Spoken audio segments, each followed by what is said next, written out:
Ang mahalaga, nagkakapira ka sa problema mo. Anong mahirap sa'yo? Yung problema mo, walang naiaambag sa'yo. Hindi katulad ng ibang tao na namrong problema sila but at the same time may pira silang nakukuha sa problema nila. Ano ang ibig sabihin? Bakit maraming mga negosyante ang stress at problemado na pero hindi pa rin humihinto sa negosyo nila? Kasi doon sila nakakuha ng kita nila. Problemado sila sa expansion ng negosyo nila.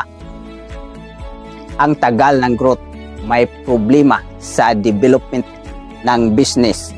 Oo, problemahin nila yan. Mai-stress ang mga yan hanggang sa masolusyonan nila yan. So sa huli, may pira sila at makapag-invest